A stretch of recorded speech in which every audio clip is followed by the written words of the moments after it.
بسم اللہ الرحمن الرحیم. Please like, subscribe and share. بسم اللہ الرحمن الرحیم. السلام علیکم. میری آپ سبھی سے التجا ہے کہ ایک مرتبہ درود ابراہیمی پڑھ لیجیے گا. بسم اللہ الرحمن الرحیم. اللہم صلی علی محمد وعلی آل محمد کما صلیت علی ابراہیم وعلی آل ابراہیم انک حمید مجید. اللہم بارک علی محمد وعلی آل محمد کما بارکت علی ابراہیم وعلی آل ابراہیم انک حمید مجید. بسم اللہ الرحمن الرحیم. اور صبر اور نماز کے ساتھ مدد طلب کرو.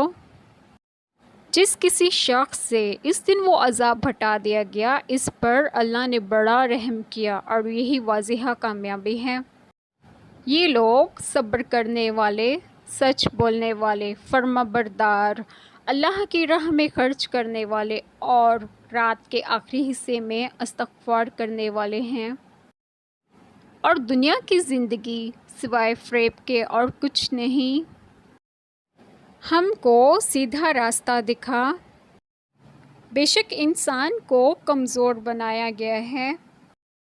ان پر شیطان نے غلبہ پا لیا ہے سو اس نے انہیں اللہ کا ذکر بھلا دیا ہے. یہی لوگ شیطان کا لشکر ہیں. اے ہمارے رب، مجھے بخش دے اور میرے ماں باپ کو اور سب مسلمانوں کو جس دن حساب قائم ہوگا. بسم اللہ الرحمن الرحیم. آج جو بات میں آپ لوگوں سے ڈسکس کروں گی وہ یہ ہے کہ ہم انسان دنیا کی سختی برداشت نہیں کر پاتے تو سوچیں آخرت کا عذاب کیسے برداشت کر پائیں گے جب کہ دنیا کی زندگی فانی ہے اور آخرت ہمیشہ رہنے والی ہے.